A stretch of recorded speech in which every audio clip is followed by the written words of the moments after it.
Estamos de volta, continuando o nosso programa Sul de Minas em Foco, sua revista eletrônica, que vai ao ar toda sexta-feira, 8 da noite, aqui pela Rede América e também pelo nosso canal no YouTube. Você ainda não se inscreveu no nosso canal no YouTube? É muito simples. youtube.com/user/lucas80. Esse e outros programas estão disponíveis. Vai lá, curta, compartilha, se inscreva no canal para você sempre receber notificação quando entra programa novo. Toda sexta-feira, 8 horas da noite, entra a primeira parte, 8h15, entra a segunda. E é claro, pela Rede América, você acompanha a partir das 8 da noite também, agradecendo de antemão os nossos apoiadores culturais que estão sempre aqui conosco. E por falar em apoiadores culturais, o Grupo Selinho é nosso grande parceiro. Grupo Selinho, autopeças e centros automotivos. Em 1979, eu servi o Exército. Aí eu ajudava na sergentiação, fazer escala de serviço, trabalhava no escritório. Aí um dia, soltou alguém na garagem e eles mandaram eu para a garagem. Aí eu gostei muito de trabalhar na garagem, trabalhar com mecânica. Aí eu pedi pro sargento, o sargento muda eu para a garagem, eu quero trabalhar de mecânico, não quero trabalhar no escritório não. A história do Grupo Selinho iniciou-se em 1980, quando Antônio Célio dos Reis, Selinho, começou a trabalhar em uma oficina mecânica. Em 1980, eu saí do Exército, fui trabalhar com o Sodito, já falecido, trabalhei até 1984. Aí, em 1985, a gente ia buscar peças em São Paulo, eu tinha um Fiat 147, na Coga, um distribuidor de peças muito grande em São Paulo, ia buscar peça lá. 4 anos mais tarde, Selinho abriu sua primeira oficina, a Automecânica Pouso Alegre. Em 1989, o Silvio, meu irmão, que trabalhava na feira, eu convidei ele para montar uma sociedade no fundo da oficina.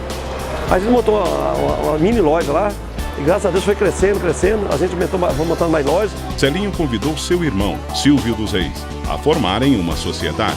Na ocasião, foi inaugurada a seção de peças, a qual atendia exclusivamente os clientes de sua própria oficina. Eu entrei para a sociedade com o Selinho em 1989.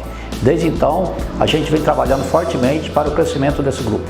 Eu e o Selinho temos uma amizade muito bacana e nos entendemos muito bem, e isso fez com que essa união e essa sociedade ampliasse cada vez mais.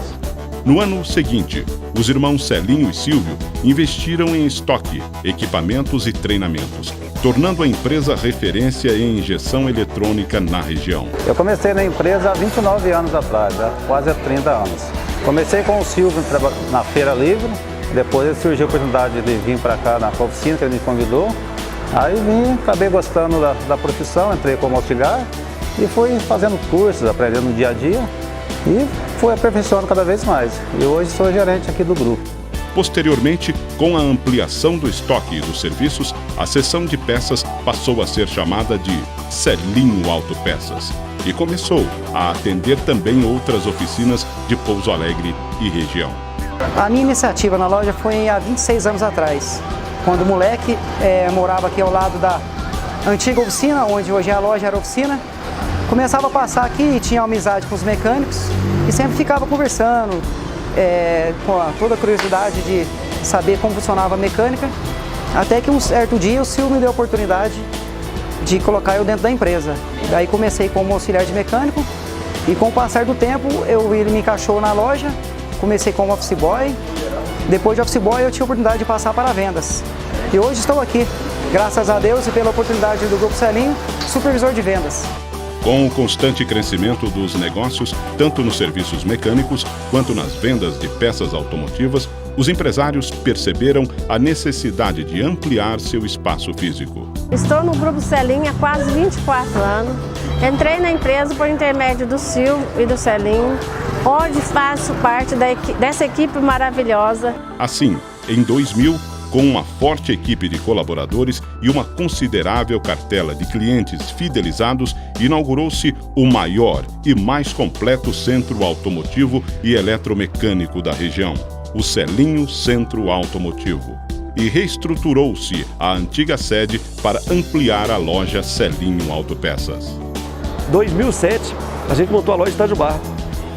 Graças a Deus está muito bem. Hoje nós estamos com 5 unidades, 4 aqui em Pouso Alegre, inclusive uma distribuidora e uma em Itajubá. Em plena ascensão da marca Selinho, foi inaugurada uma loja Selinho Autopeças em Itajubá.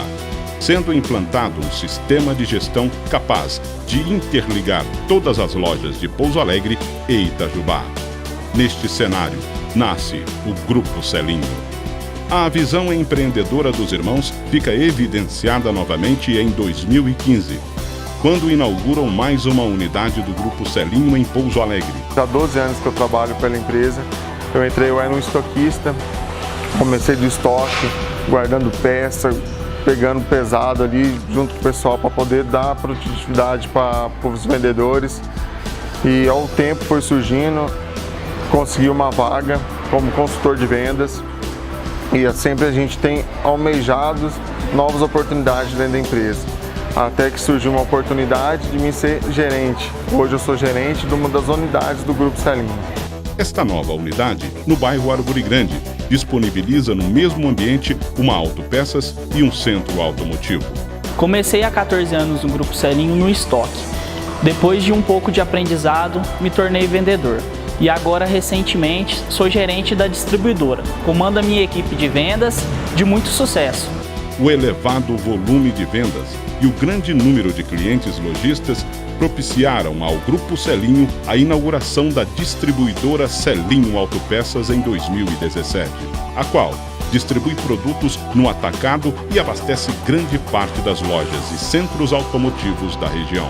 Com a finalidade de aumentar a sua participação de mercado e profissionalizar ainda mais o sistema de gestão do grupo, criou-se a incorporadora Corporações Celinho Autopeças. Hoje o grupo está ficando forte porque atua com várias lojas no mercado, inclusive recentemente, além do atacado que atende as mecânicas e as lojas da região, também temos 2 autopeças novas que é especializada em van e veículos utilitários. Uma com autopeças em Pouso Alegre e uma em Itajubá. Contando assim hoje com 7 empresas, que são 2 lojas de autopeças em Itajubá e as outras todas aqui em Pouso Alegre. E para nós é um prazer estar trabalhando, dedicando cada vez mais para esse crescimento. E para manter o constante crescimento da marca, em 2019, o Grupo Celinho inaugura 2 lojas especializadas em vans e utilitários médios. Uma em Itajubá, Soluções Autopeças, e outra em Pouso Alegre, Reis Autopeças. Uma empresa capacitada com grandes profissionais de uma grande mão de obra. Venham todos para o Celinho, só o Celinho tem. No mercado desde a década de 80 e com mais de 100 colaboradores, a marca Celinho é sinônimo de segurança, transparência, compromisso com seus clientes e qualidade em seus produtos e serviços, sendo consagrada como o nome mais forte em seu segmento no sul de Minas. Agora em janeiro de 2020 vai fazer 40 anos que eu trabalho com oficina mecânica.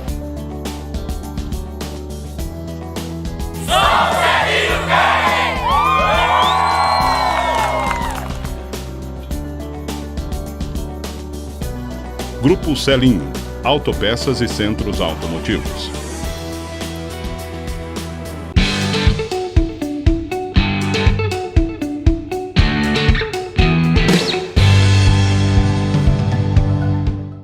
No vídeo de hoje nós vamos conhecer a história da cidade do Rio de Janeiro, desde sua ocupação aos fatos sociais e políticos dos dias de hoje. A Baía da Guanabara, a margem da qual a cidade foi fundada, foi descoberta pelo explorador português Gaspar de Lemos em 1 de janeiro de 1502.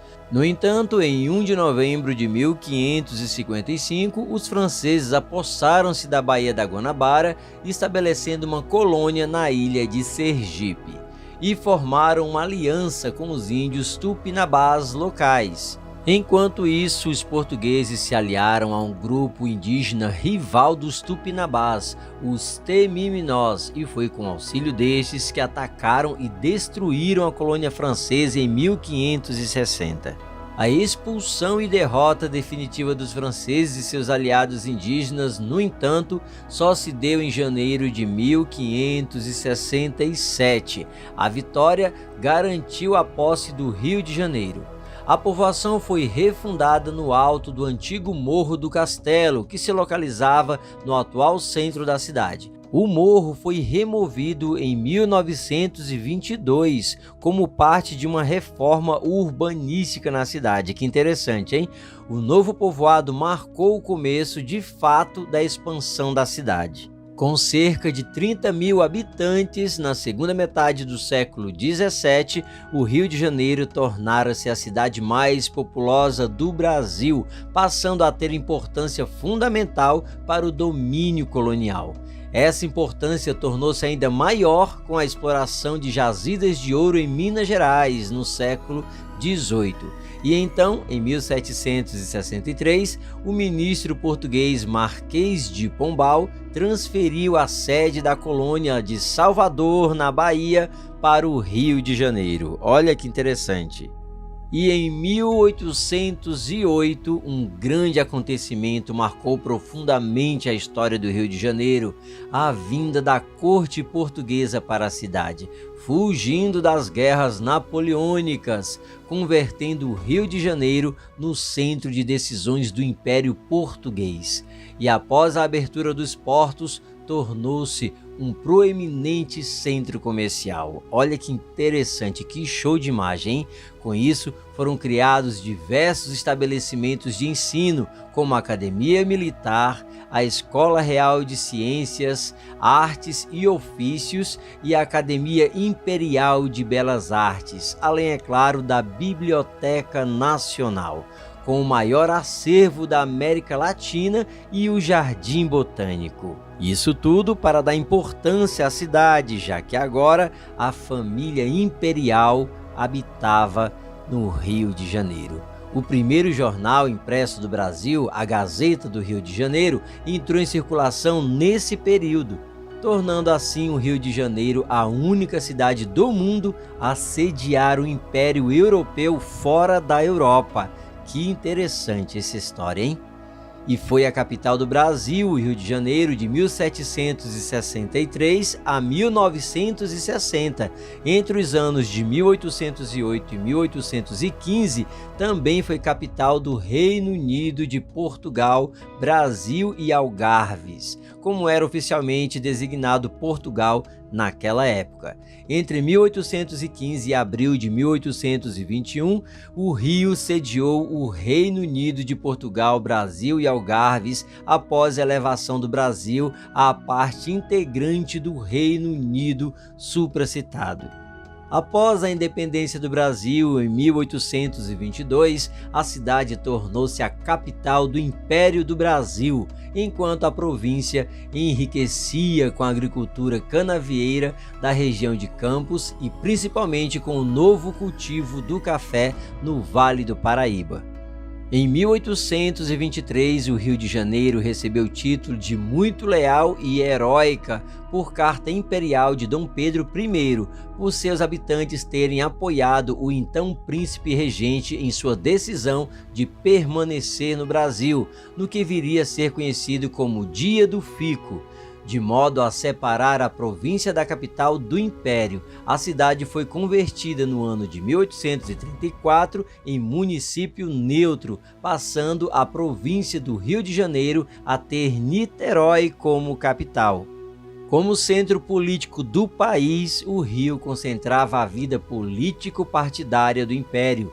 Foi palco principal dos movimentos abolicionista e republicano na metade final do século XIX. Durante a República Velha, de 1889 a 1930, com a decadência de suas áreas cafeeiras, o estado do Rio de Janeiro perdeu força política para São Paulo e Minas Gerais.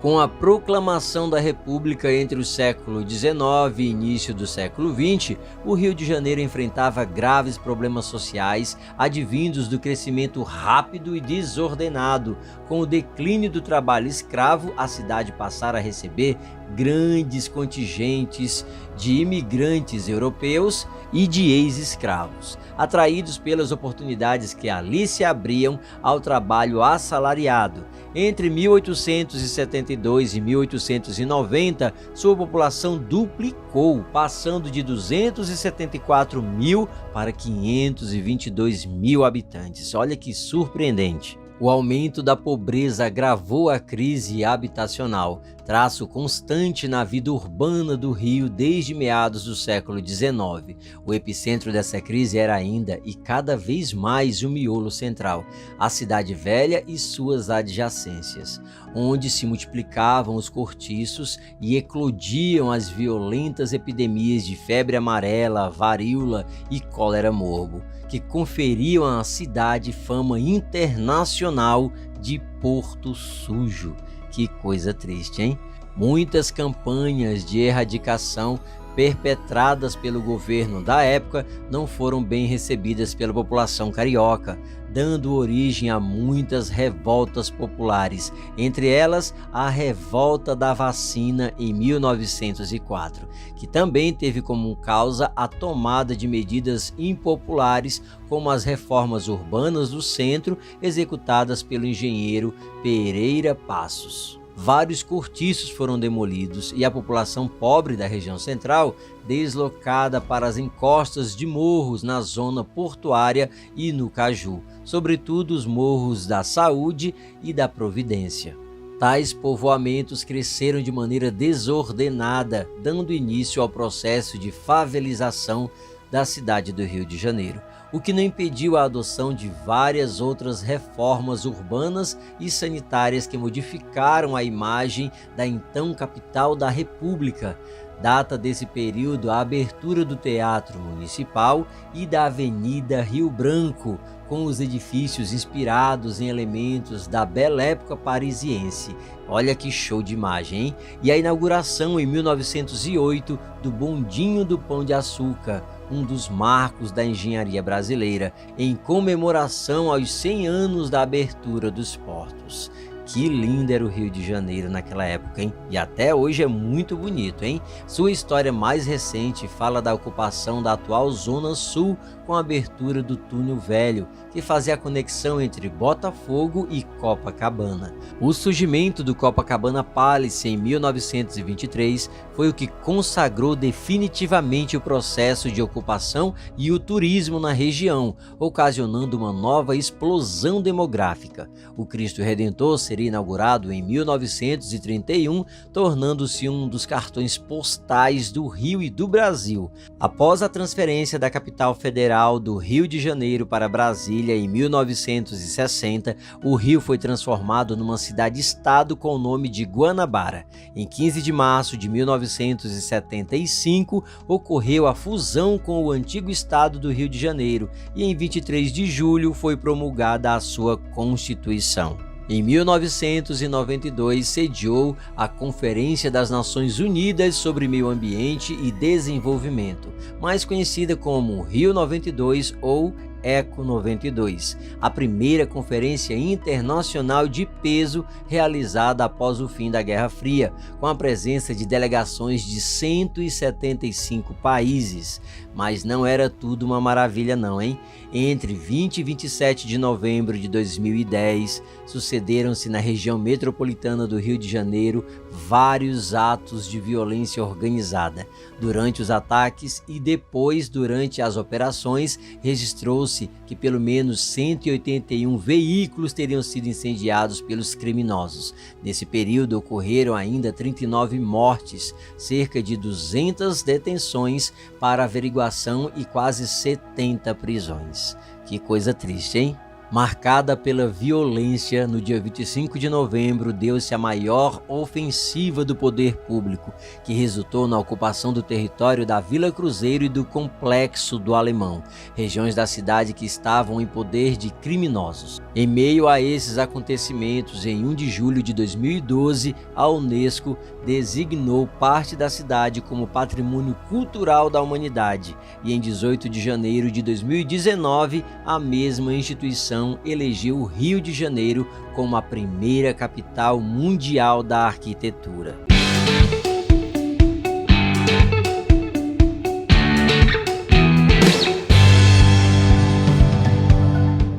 Bom, pessoal, não dá mais tempo, quero agradecer a companhia, a audiência. Na próxima semana, se Deus quiser, estaremos de volta a partir das 8 da noite pela Rede América, pelo nosso canal no YouTube. Se inscreva no nosso canal, Lucas Sil, youtube.com/use/lucassil80. Vai lá, se inscreva, aperte o sininho. Toda vez que tiver notificação, curta o nosso programa, também nossos quadros, você pode participar com perguntas através do nosso WhatsApp 359-8853-9542, 359-8853-9542. Você participa dos nossos quadros, quadro de saúde nutricional, quadro da doutora Priscila. Semana que vem a doutora Priscila está de volta aqui com o nosso quadro, trazendo novidades. Enfim, você é a nossa principal audiência. Obrigado pelo carinho, pela audiência. Tchau!